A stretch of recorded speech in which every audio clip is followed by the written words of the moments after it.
rigid in your thinking? Are you resistant to change? Let's spend some time today delving into those two questions together. It's been exactly 1 week since the empty tomb, and one of Jesus's closest friends still isn't sure. Was his faith in his leader just not strong enough? Or was he maybe missing his bestie a little bit too much to think straight? I'm guessing it was a bit of both. My sweet, we have stepped into a new season. Spring is here in Connecticut. Jesus has risen from the grave, and you have made amazing growth these past several weeks and months. So let's take advantage of Jesus walking with us right now and figure it out together why you might still be a little rigid in your thinking and resistant to change. We don't have to unpack it all in one episode, but let's start. And to support you on this journey, please pick up your prayer journal and life design workbook from my Etsy boutique. You can find the link and coupon code in the show notes. Let's continue walking this beautiful path with Jesus. Do you find yourself struggling with constant anxiety, stress, or burnout? Maybe you're navigating through overwhelming waves of sadness or darkness. Has someone allowed you to believe that you're unworthy? Well then, we're here to debunk those beliefs and help you to overcome them. Hello, my friend, and welcome to the Radiance from Within podcast, guiding Christian women to build their confidence and self-worth. My name is Heidi, and I'm so excited to have you here. We'll work together to help you overcome negative beliefs by incorporating prayer, devotionals, and journaling into your daily routine. Additionally, we'll explore the power of words and how they can impact your mindset and well-being. Because when you unleash your inner peace, you will find the desire and strength to spread kindness and compassion. Join me each week and unlock your radiance from within. Discover your power and strength and embark on a journey of self-discovery and empowerment.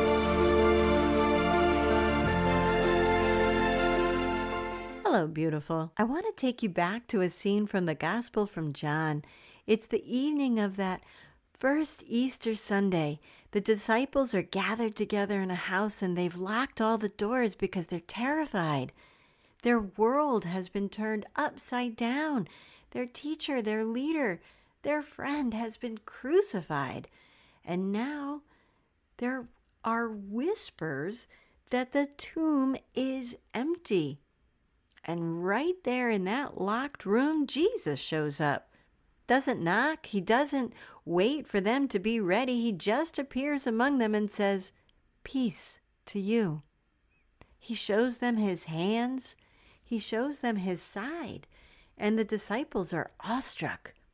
But here's the thing. One disciple wasn't there that night, Thomas.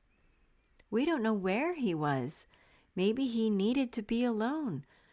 Perhaps he was grieving in his own way. But when the others find him and tell him, "Thomas, we saw the Master," he plants his feet and he says the words that I want you to really hear. "Unless I see the nail holes in his hands, put my finger in those nail holes and stick my hand in his side, I won't believe it." Unless.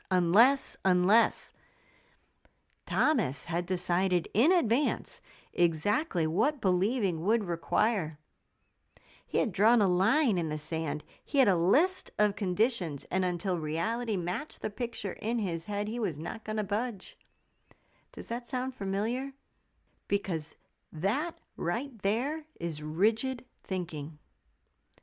And it doesn't just live in our faith life. It lives in our marriages, in our careers, our friendships, and in the way we talk to ourselves every day. Did you catch that? It's even how we talk to ourselves. Let me pause here to tell you what rigid thinking actually is, because I think we're doing it without even realizing it. Rigid thinking means seeing a situation from only one point of view, even when life hands you strong evidence that you might want to look at things differently. You don't. You can't, or you won't. It means you generalize. You think in absolutes. It's always this way. She never does X, Y, Z. He should do this, or I must do it this way.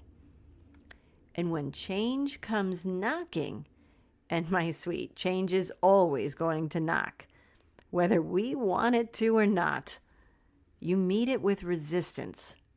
Please hear me out. I'm not trying to be too harsh, because a little bit of this archetype can actually be good. It means that you're goal-oriented, that you're driven, and you have convictions. We don't want to throw all of that away. But when it tips over into I will not budge until the world conforms to exactly what I've decided I need, well, now we're in Thomas's locked room, aren't we? And here's what I want you to sit with today. Sometimes being too rigid wears a really convincing costume. Sometimes it dresses itself up and calls itself faithfulness. I know what I believe.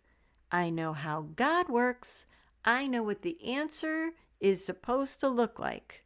And trust me, I've said those words myself, and I'm not very proud of it. But my sweet, that's not always faith. Sometimes that's control wearing faith's clothes. And there is a big, big difference. Thomas thought he was being reasonable. He thought he was being smart. He wasn't trying to be the bad guy of the story. He just couldn't imagine that the right answer might come in a form he hadn't approved of in advance. Let me say that again, because that's another place we can sometimes trip up, and I'm including myself in that group as well.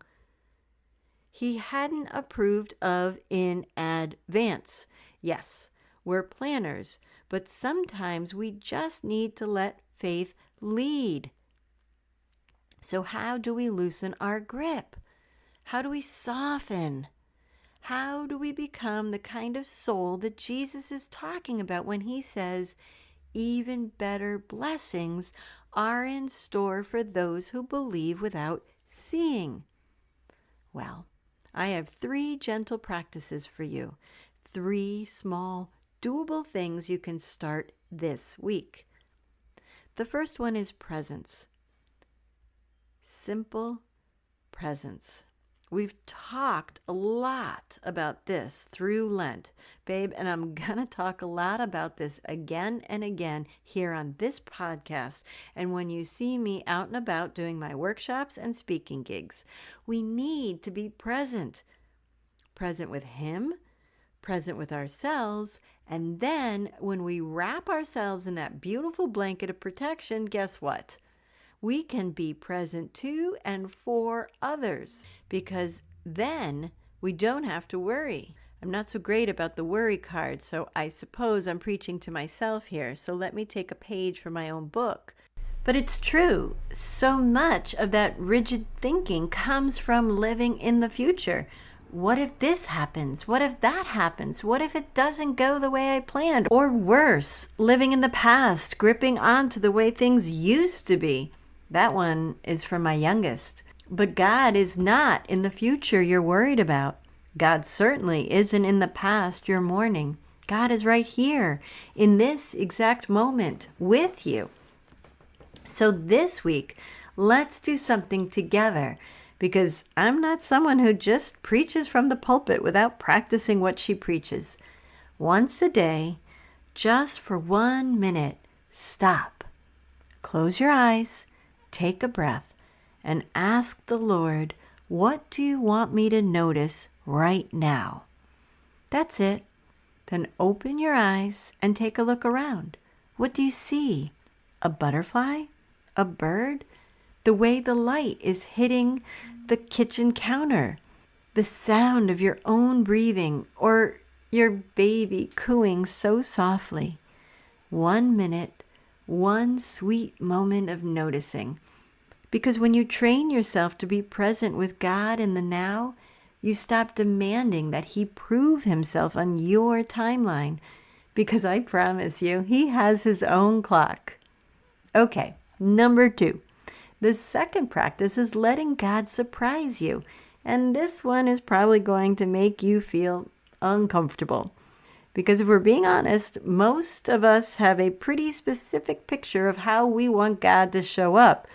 We want the answer in this form, by this date, looking exactly like this. And yes, Thomas wanted to see those nails, and Jesus gave him those nail holes to touch. But He also gave him so much more. He gave him a tenderness Thomas hadn't expected. He gave him grace where Thomas probably expected a lecture. So this week, I want you to take whatever you've been white-knuckling, that situation, that relationship, that outcome, and whisper, God, surprise me. I don't have to know how.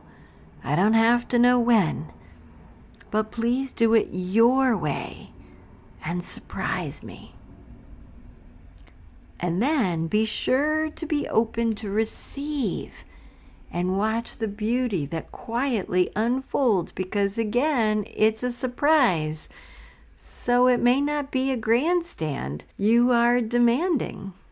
And the third practice, my sweet, is a gift. It's gentleness with yourself. When you catch yourself being rigid and mean and disrespectful to you, because you will catch yourself. I catch myself all the time. And the temptation is to pile on. Oh, great. Now I'm being stubborn again. What is wrong with me? I'm stupid. I can't do anything right. Those are someone else's words that you have come to believe, that I have come to believe. No, no, no. We're not doing that anymore. When you notice you're gripping too tightly on those words, I want you to put your hand on your heart and say, thank you for showing me that I am a beautiful child of God. I can let go of that now. That's it. No shame, no spiral. Just notice, thank, release, and receive His beauty. Because softening is not a one-time event. It's a daily practice. Sometimes even an hourly practice. And the more gently you treat yourself in the catching, the faster you can return to the loosening. Now, let me bring us back to Thomas, because I love how this story ends. 8 days later, the disciples are gathered again in the same room. Same locked doors, but this time Thomas is with them.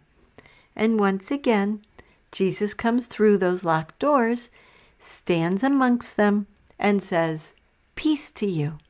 And then Jesus turns His full attention to Thomas.